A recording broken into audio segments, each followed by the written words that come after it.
उम्मीद करता हूँ कि आप सब बहुत अच्छे होंगे, मेहनत कर रहे होंगे, क्योंकि एग्ज़ाम अब ज़्यादा दूर नहीं है। फरवरी में ही आपके एग्ज़ाम होने हैं। जहाँ तक है 11 या 12 को आपके एग्ज़ाम होंगे। और फटाफट से इस वीडियो को सब्सक्राइब कर दें, बेल आइकन ऑन कर दें ताकि उनको नोटिफिकेशन मिलता ही रहे। ये भारतीय राज्य व्यवस्था यानी इंडियन पॉलिटी पर डिस्कशन हम लोग का चल रहा है। 250 क्वेश्चन हम लोग ने डिस्कशन कर लिया है, उसके आगे का डिस्कशन आज करना है। और ये इतने महत्वपूर्ण प्रश्न हैं कि ये यूपी, पीएससी, यूपीएससी और जितने भी वनडे एग्ज़ाम हैं उन सब के लिए लाभदायक है। आप इसको अच्छे से पढ़ें, वीडियो बिल्कुल स्किप मत कीजिएगा, शुरुआत से अंत तक पढ़ें, आपको ज़रूर फ़ायदा होगा। चलिए शुरू करते हैं। शुरू करने पर गुजारिश है, वीडियो को सब्सक्राइब करें, बेल आइकन ऑन कर दें ताकि उनको नोटिफिकेशन मिलती रहे। और जो इस वीडियो को देख रहे हैं वो फटाफट से शेयर कर दें और कमेंट में ज़रूर बताइएगा कि आपको वीडियो कैसी लगी। चलिए शुरू करते हैं। लोकसभा में अनुसूचित जातियों के लिए निम्न में से किस राज्य में सर्वाधिक आरक्षित सीटें हैं? बिहार, उत्तर प्रदेश, मध्य प्रदेश या फिर गुजरात?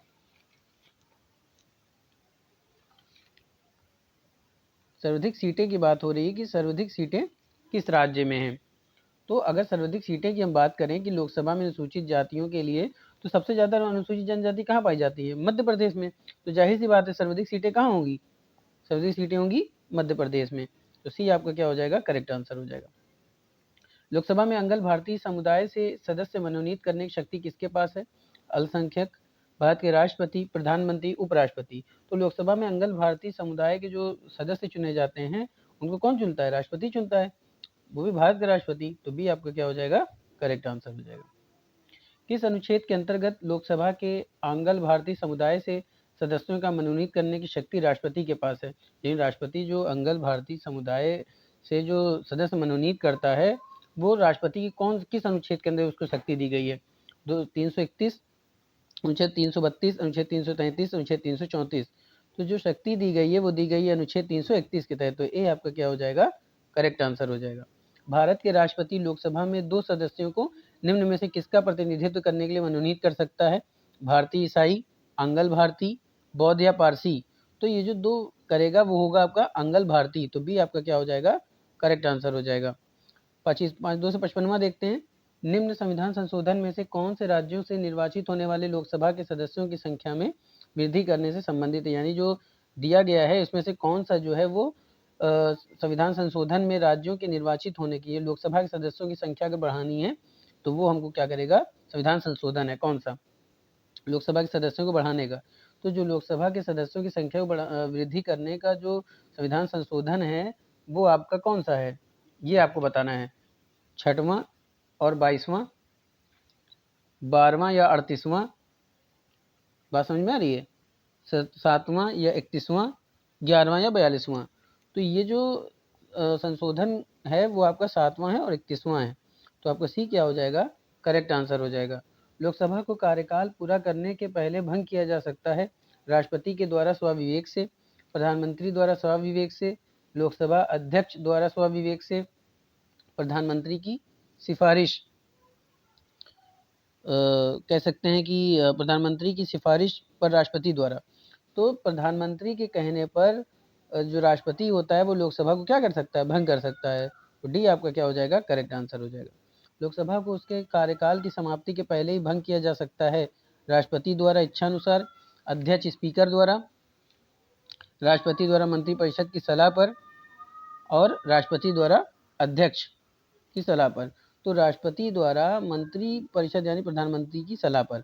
सी आपका क्या हो जाएगा? करेक्ट आंसर हो जाएगा। लोकसभा में कम से कम कितने सत्र बुलाए जा सकते हैं? वर्ष में 1 बार, वर्ष में 2 बार, वर्ष में 3 बार या वर्ष में 4 बार? तो लोकसभा में अगर हम सत्र की बात करें तो कम से कम वर्ष में 1 बार। बात समझ में आ रही है? वर्ष में कम से कम 2 बार। तो आपका बी आप क्या हो जाएगा? 2 यानी करेक्ट आंसर हो जाएगा आपका। लोकसभा और राज्यसभा में गणपूर्ति की संख्या कितनी है? कुल सदस्य संख्याओं का 1/5, कुल सदस्य संख्याओं का 1/6, कुल सदस्य संख्याओं का 1/10, कुल सदस्य संख्याओं का 1/8। तो लोकसभा और राज्यसभा में गणपूर्ति की संख्या की हम बात करें तो ये होता है 1/10। तो सी आपका क्या हो जाएगा? करेक्ट आंसर हो जाएगा। लोकसभा की बैठक समाप्त की जा सकती है स्थगन के द्वारा, सत्रावसान द्वारा, विघटन द्वारा या उपरोक्त सभी के द्वारा। तो लोकसभा की जो बैठक समाप्त की जा सकती है वो अनुच्छेद 85(2) के अनुसार राष्ट्रपति करता है और ये किया जा सकता है उपरोक्त सभी के द्वारा। उपरोक्त सभी के द्वारा क्या भंग की जा सकती है। तो आपका डी क्या हो जाएगा, करेक्ट आंसर हो जाएगा। ठीक है, स्थगन के द्वारा भी, सत्रावसान द्वारा, विघटन के द्वारा भी। चलिए, लोकसभा में कितने स्थान राजस्थान के लिए निर्धारित किए गए हैं? 27, 26, 25 या 24। तो राजस्थान में जो लोकसभा की सदस्यों की संख्या निर्धारित की गई है वो की गई है दोस्तों 25 की गई है। तो सी आपका क्या हो जाएगा, करेक्ट आंसर हो जाएगा। किस राज्य विधानसभा की सर्वाधिक सदस्य संख्या है, यानी विधानसभा की सर्वाधिक सदस्य संख्या कहाँ है? आंध्र प्रदेश, पश्चिम बंगाल, महाराष्ट्र या उत्तर प्रदेश। तो सबसे ज़्यादा जो सीटें हैं वो आपके उत्तर प्रदेश में कितनी हैं? 403 सीटें हैं। बात समझ में आ रही? 403 सीटें हैं। आगे चलते हैं। जहाँ तक लोकसभा में प्रतिनिधित्व का प्रश्न है, कौन से राज्य दूसरे तथा तीसरे दर्जे पर आते हैं? बताइए। बिहार तथा महाराष्ट्र, मध्य प्रदेश, तमिलनाडु, मध्य प्रदेश और महाराष्ट्र। तो जो दूसरे और तीसरे नंबर पे आते हैं वो आते हैं आपके बिहार और महाराष्ट्र। तो ए आपका क्या हो जाएगा, करेक्ट आंसर हो जाएगा। उत्तर प्रदेश के बाद लोकसभा में सर्वाधिक स्थान का आवंटन किया गया है आंध्र प्रदेश, मध्य प्रदेश, महाराष्ट्र और पश्चिम बंगाल। तो जो किया गया है उत्तर प्रदेश के बाद लोकसभा की हम बात कर रहे हैं, ठीक है, तो ये हो जाएगा आपका महाराष्ट्र को दिया गया उत्तर प्रदेश के बाद। तो सी आपका क्या हो जाएगा, करेक्ट आंसर हो जाएगा। लोकसभा के कार्यकाल की हम बात करें तो किसी भी परिस्थिति में नहीं बढ़ाया जा सकता है। एक बार में 6 महीने के लिए बढ़ाया जा सकता है, या फिर आपातकाल की घोषणा के दौरान एक बार में 1 वर्ष तक के लिए बढ़ाया जा सकता है। आपातकाल की घोषणा के दौरान एक बार में 2 वर्ष तक के लिए बढ़ाया जा सकता है, यानी कि बढ़ाया ही नहीं जा सकता किसी परिस्थिति में। या फिर 6 महीने के लिए बढ़ाएंगे, या फिर 1 वर्ष के लिए, या फिर 2 वर्ष के लिए। तो जो लोकसभा का कार्यकाल होता है वो अधिकतम आप क्या कर सकते हो, एक बार में 1 वर्ष में एक बार बढ़ाया जा सकता है।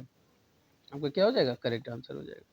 लोकसभा में बिहार को आवंटित स्थान निम्न में से किन राज्यों को आवंटित स्थान का योग है?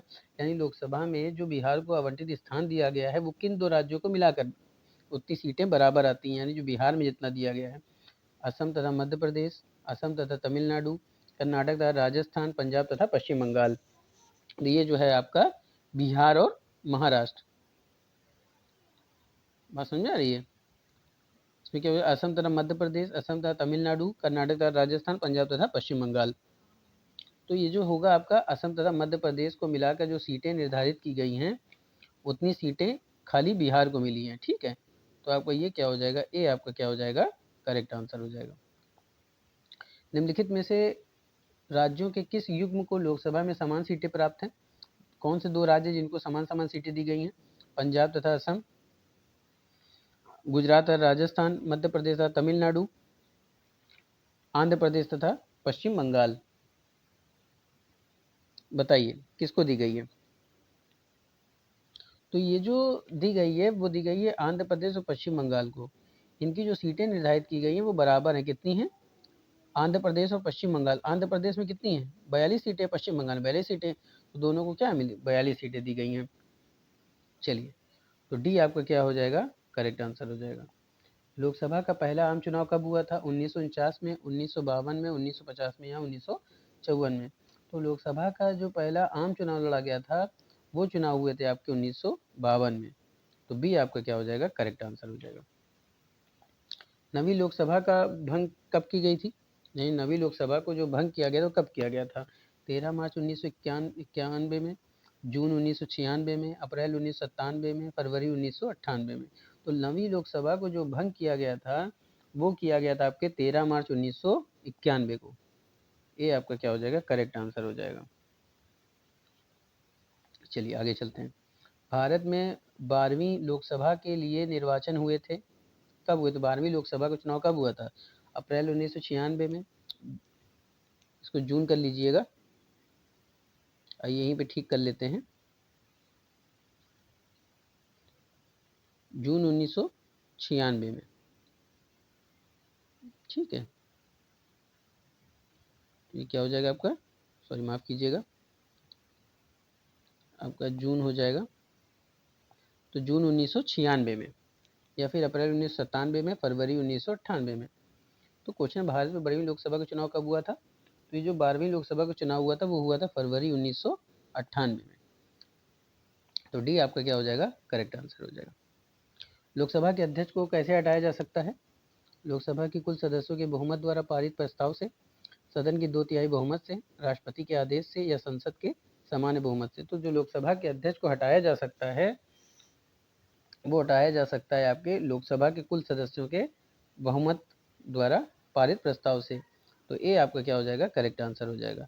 निम्नलिखित में से कौन सा एक लोकसभा का सर्वाधिक बार निर्वाचित क्षेत्र है, यानी सर्वाधिक निर्वाचित क्षेत्र माना जाता है, बड़ा, ठीक है, सर्वाधिक बड़ा निर्वाचित क्षेत्र माना जाता है, ठीक है, सर्वाधिक बड़ा निर्वाचित क्षेत्र माना जाता है आपका कांगड़ा, लद्दाख, कच्छ या भीलवाड़ा। तो जो आपका लद्दाख है वो आपका सबसे बड़ा लोकसभा सर्वाधिक क्षेत्र माना जाता है। तो बी आपका क्या हो जाएगा, करेक्ट आंसर हो जाएगा। प्रथम लोकसभा के अध्यक्ष कौन थे? हुकुम सिंह, जीवी मालवंकर, के मुंशी या यूएन डेबर। तो प्रथम लोकसभा के जो अध्यक्ष थे वो चुने गए थे, जीवी मालवंकर को चुना गया था। तो बी आपको क्या हो जाएगा, करेक्ट आंसर हो जाएगा। लोकसभा की प्रथम महिला अध्यक्ष कौन थी? विजयलक्ष्मी पंडित, सुचेता कृपलानी, तारकेश्वरी सिन्हा या मीरा कुमार। तो जो लोकसभा की प्रथम महिला अध्यक्ष थी वो कौन थी? मीरा कुमार। तो आपका डी क्या हो जाएगा, करेक्ट आंसर हो जाएगा। एक बात और याद रखिएगा कि जो मीरा कुमार को जो लोकसभा अध्यक्ष चुना गया था वो कब चुना गया था? 2009 में, ठीक है, 2009 में। चलिए, राज्यसभा में राज्यों को प्रतिनिधित्व नामांकित में से किस आधार पर दिया जाता है? प्रत्येक राज्य के लिए बराबर, उनकी जनसंख्या के अनुपात में स्थान, उनके क्षेत्रफल के अनुपात में स्थान या उनके राजस्व के अनुपात में स्थान। तो राज्यसभा में राज्यों को प्रतिनिधित्व नामांकित करने में जो आधार माना गया है वो किस आधार पर किया गया है? उनकी जनसंख्या के अनुपात में स्थान, ठीक है। तो बी आपका क्या हो जाएगा, करेक्ट आंसर हो जाएगा। तो दोस्तों ये था आपका शानदार छोटा सा सेशन। उम्मीद करता हूँ कि आपको अच्छा पसंद आया होगा। फटाफट से कमेंट में ज़रूर बताइए कि आपको वीडियो कैसी लगती है। फिर मिलेंगे अगले टॉपिक, अगले क्वेश्चन में। तब तक के लिए जय हिंद।